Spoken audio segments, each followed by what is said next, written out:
ke sini disuruh atau keinginan sendiri? Keinginan sendiri, Pak. Apakah sebelumnya Nurul sudah pernah ke ruangan ini untuk dikonseling? Belum pernah, Pak. Bagaimana konseling itu adalah suatu layanan yang berusaha untuk membantu siswa yang sedang menghadapi masalah atau sulit mengambil keputusan agar dia mampu untuk memecahkan masalahnya atau agar dia mampu untuk mengambil keputusan yang tepat baginya. Nah, apa Nur sudah mengerti? Iya, Pak. Jadi, karena Bapak di sini sebagai konselor yang berusaha membantu Nurul untuk menemukan jalan keluar atas masalah yang Nurul hadapi. Lalu Nurul sendiri sebagai konseling sebagainya aktif dalam mengemukakan masalah dan latar belakang masalah serta mengkaji berbagai kemungkinan jalan keluar. Saya akan berusaha aktif dalam konseling ini, Pak. Tapi saya tidak ingin kalau masalah saya diketahui oleh orang lain. Nurul tidak perlu khawatir. Di sini Bapak akan menjaga rahasia kamu. Sebab dalam konseling itu memiliki kode etik, yaitu atas kerahasiaan. Salah satunya, jadi jangan ragu untuk mengemukakan masalah tanpa perlu merasa takut untuk diketahui orang lain. Syukurlah kalau begitu, Pak. Baiklah, di sekolah ini terdapat 3 konselor yang dapat kamu pilih dan terserah mau pilih yang mana. Yang pertama, ada Pak Hakim yang telah berpengalaman 3 tahun. Yang kedua, Bapak Fitriadi yang telah berpengalaman 2 tahun. Dan terakhir, Bapak sendiri yang berpengalaman baru 1 tahun. Silakan pilih satu di antaranya. Saya dengan Bapak. Baiklah, kamu menemui Bapak punya masalah apa? Iya, Pak. Ini masalah saya dengan teman saya. Lalu apa yang kamu harapkan setelah melakukan konseling ini? Masalah saya yang saya hadapi dapat teratasi dan menemukan jalan keluarnya. Begini, konseling ini membutuhkan waktu yaitu 2 kali pertemuan dengan durasi 40 menit. Bagaimana? Apa menurut setuju? Iya, saya setuju, Pak. Baiklah, kita akan memulai konselingnya. Coba ceritakan masalah apa yang sedang kamu alami. Begini, Pak, saya tidak tahu mengapa akhir-akhir ini saya merasa tidak nyaman berada di kelas, terutama dengan takwa. Kalau boleh Bapak tahu apa yang menyebabkan kamu bersikap demikian? Saya benci dengan takwa, Pak. Saya kurang suka dengan perilakunya. Kenapa Nurul kurang suka dengan perilaku takwa? Saya kurang suka dengan perilakunya yang suka mengejek pakaian saya dan sepertinya saya sudah tidak sanggup untuk berteman dengan dia. Apakah kamu sudah pernah mencoba untuk memberitahunya? Iya sih, Pak, saya sudah pernah berusaha dan saya sangat ingin lebih akrab dengan takwa. Tadi kamu mengatakan sudah tidak sanggup berteman dengan takwa, tapi kok sekarang kamu ingin lebih akrab dengan takwa? Iya juga sih, Pak, tapi sepertinya saya tidak bisa akrab dengan takwa. Kamu mengatakan bahwa kamu sepertinya tidak bisa akrab dengan takwa. Mengapa hal itu sampai terjadi? Iya, Pak, karena saya tidak suka dengan perilakunya yang suka mengejek pakaian saya dan saya benci dengan dia. Menurut Bapak, kamu sebaiknya tidak berkata seperti itu. Iya, Pak. Kamu mengatakan bahwa kamu tidak suka dengan perilaku takwa yang suka mengejek bajumu dan kamu benci dengan takwa. Benar, Pak, saya jadi bingung. Dari satu sisi saya Sebenarnya ingin memberitahu takwa mengenai perilakunya dan ingin lebih akrab dengan takwa, tapi saya tidak tahu harus berkata apa. Kamu pasti bisa. Iya Pak. Jadi kamu benci dengan takwa karena perilakunya yang suka mengejek bagi kamu. Seperti itulah Pak. Terkadang memang kita bisa membenci teman kita karena perilakunya yang buruk. Tapi saya sedih Pak. Kamu merasa sedih. Terus terang iya Pak. Padahal di hati kecil saya juga keinginan agar takwa bisa merubah perilakunya. Kamu merasa gembira apabila takwa dapat merubah perilakunya. Iya Pak, apalagi kami kan sekelas. Tapi saya jengkel dengan takwa yang suka mengejek saya. Kamu merasa kesal dengan takwa. Iya Pak, tapi saya benar-benar tidak tahu harus berkata apa. Kamu merasa sedih karena takwa suka mengejek bagimu. Iya Pak, saya benar-benar jengkel dan kesal dengan takwa yang suka mengejek saya, apalagi kami sekelas. Kamu merasa jengkel dengan kesalahan karena takwa suka mengejek bajumu dan sekarang kamu sedih karena kamu sekelas dengan takwa. Betul Pak, saya kesal dan jengkel dengan dia. Nurul merasa frustasi karena takwa suka mengejek kamu, apalagi kalian berdua sekelas. Iya Pak. Kamu merasa tidak nyaman di kelas, terutama pada takwa yang suka mengejek bajumu. Tapi kamu tidak tahu harus berbuat apa. Ya begitulah Pak, saya sudah tidak tahu lagi harus berbuat apa untuk mengatasi masalah ini. Kamu merasa putus asa dan kecewa dengan perilaku takwa, tapi kamu tidak tahu harus berkata apa. Coba kamu simpulkan apa masalah kamu sebenarnya. Iya Pak, saya sedih karena semua ini masalah saya selalu diejek oleh takwa dan saya ingin takwa tidak mengejek saya lagi. Kamu merasa sedih karena berbagai kekurangan yang kamu miliki telah menghilangkan harapan yang kamu inginkan. Iya Pak, saya merasa terganggu karena sering berpikiran dengan masalah ini. Setiap saya mencoba untuk bisa memberitahu takwa, tapi saya merasa takut. Kamu merasa jengkel karena kamu belum bisa memberitahu takwa.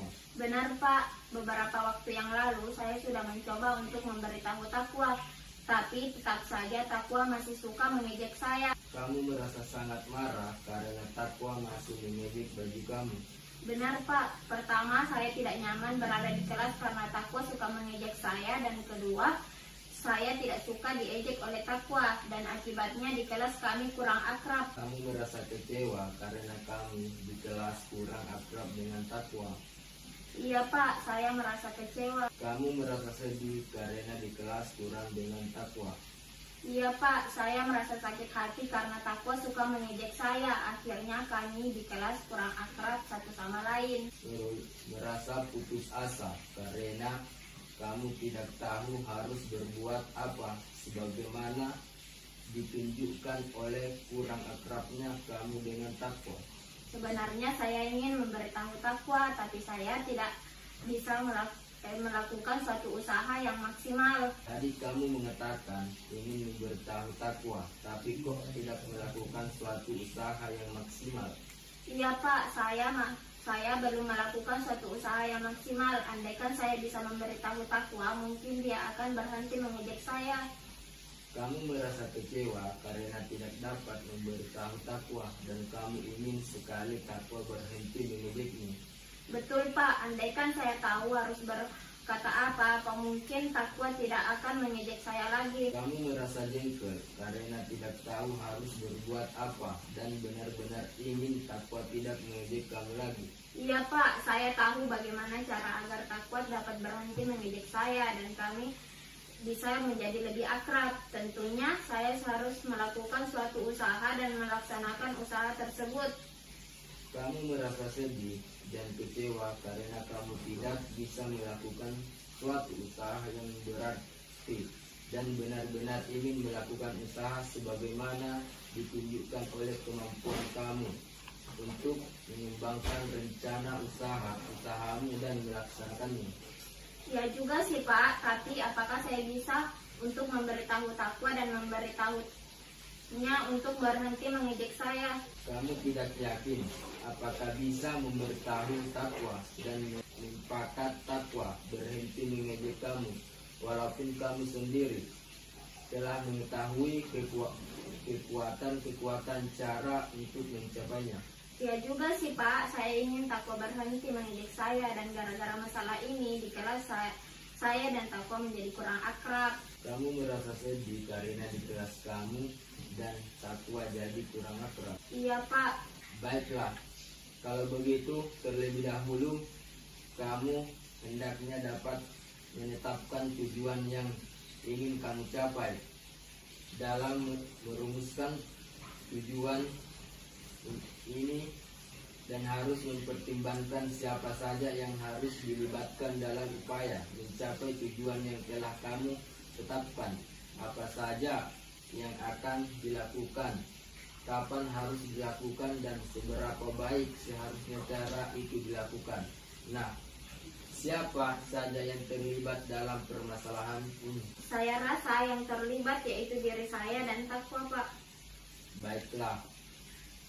Lalu apa yang dilakukan dalam menyelesaikan ketidakmampuan kamu untuk memberitahu takwa agar dia berhenti mengejek kamu? Saya ingin berusaha dan lebih baik lagi Pak. Ya, itu rencana yang bagus, tapi yang lebih penting dalam bagaimana caramu melakukannya. Ini masalahnya Pak, di samping karena saya agak takut pada takwa, saya tak begitu tahu cara mengemukakan yang baik dengan orang lain. Kamu mengalami kesulitan mengemukakan dengan takwa karena kamu agak takut. Baiklah, kamu harus menghilangkan rasa takut, dan kedua, kamu harus bisa merespon secara kuat. Untuk menghilangkan rasa takut mungkin dapat saya capai Pak. Bagaimana caranya bisa merespon secara akurat? Kamu dapat merespon secara akurat jika kamu dapat memahami apa yang dikemukakan oleh orang lain, dan kamu dapat mengkomunikasikan pemahaman itu dengan kata atau kalimat yang tegas. Bagaimana kamu sudah mengerti? Iya Pak, saya sudah mengerti. Di samping itu, dalam kondisi yang bagaimana kamu dapat mengkomunikasikan kata atau kalimat yang tegas pada takwa? Saya akan mencoba pada saat istirahat di sekolah Pak. Bagus. Kamu juga harus menetapkan standarnya, yaitu banyaknya respon yang kamu kemukakan, misalnya 3 atau 4 kali. Ya, akan saya coba untuk dapat melakukannya 4 kali saat istirahat di sekolah tiba Pak. Bagus sekali. Nah, sekarang coba rumuskan apa tujuan yang ingin kamu capai setelah konseling ini. Baik Pak, saya merasa agak takut pada takwa, sehingga saya tidak dapat memberitahu takwa dengan tegas karena saya ingin dapat berkata kepada takwa berhenti untuk mengejek saya, dan saat istirahat tiba di sekolah sebagaimana ditunjukkan semaksimal mungkin, dan telah saya lakukan secara akurat sebanyak 4 kali. Bagus sekali. Kamu telah merumuskan tujuan untuk mengatasi masalahmu. Iya Pak. Kalau boleh Bapak tahu, apakah kamu belum pernah mencoba untuk berusaha memberitahu dengan tegas pada takwa? Sudah Pak, tapi tetap saja saya masih takut untuk memberitahu takwa dengan tegas. Saat takwa mengejek saya terdiam dan gugup. Dapatkah Bapak menunjukkan cara lain untuk mengatasi masalah saya ini? Tentu saja dapat. Setelah saya mendengar cerita masalah kamu, Bapak akan memberikan alternatif yang bisa dilakukan, yaitu kamu bisa melakukan teknik modeling langsung atau modeling simbolik. Teknik modeling langsung adalah prosedur yang digunakan untuk mengajarkan tingkah laku yang dikehendaki atau yang hendaknya dimiliki oleh konseling melalui contoh langsung dari konselor sendiri, guru, atau teman sebaya.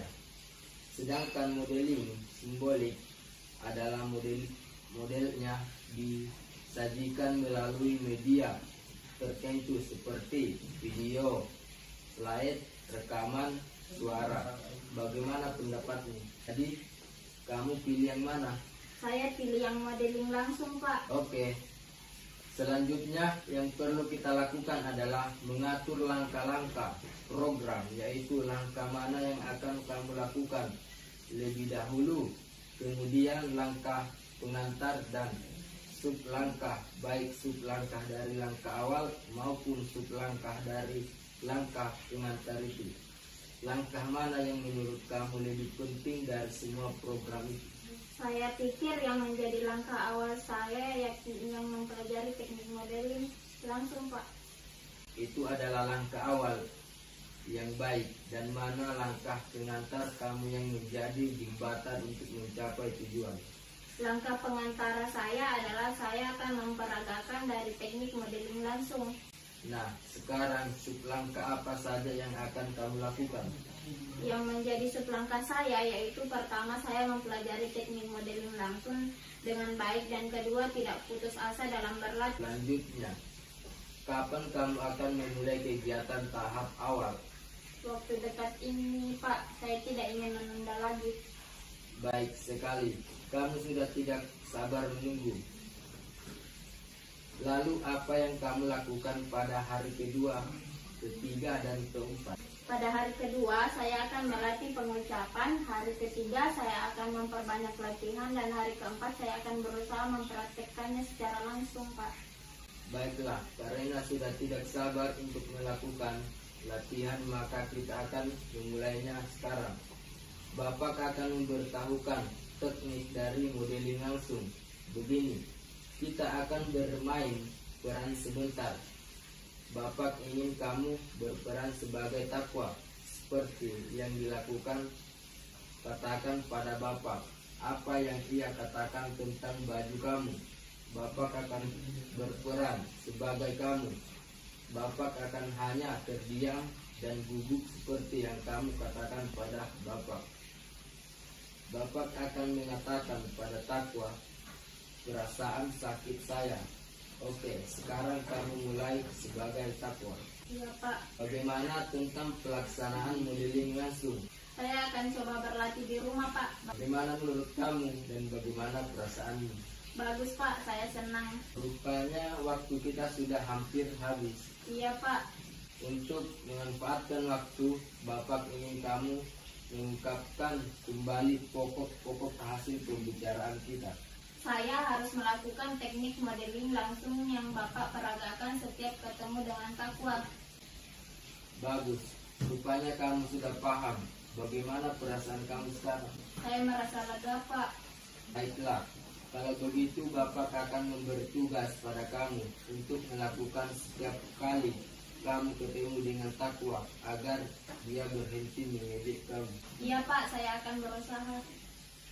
Bapak akan memberikan catatan Bapak pada kamu sebagai pengingat, dapat dijadikan kontrol untuk mengetahui kemajuan kamu.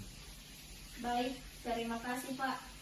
Kalau kamu tidak keberatan, kita bisa bertemu lagi di sini pada hari dan jam yang sama untuk membicarakan pengalaman kamu tentang memberitahu takwa. Baiklah, kalau begitu boleh saya pamit pulang, Pak. Silakan.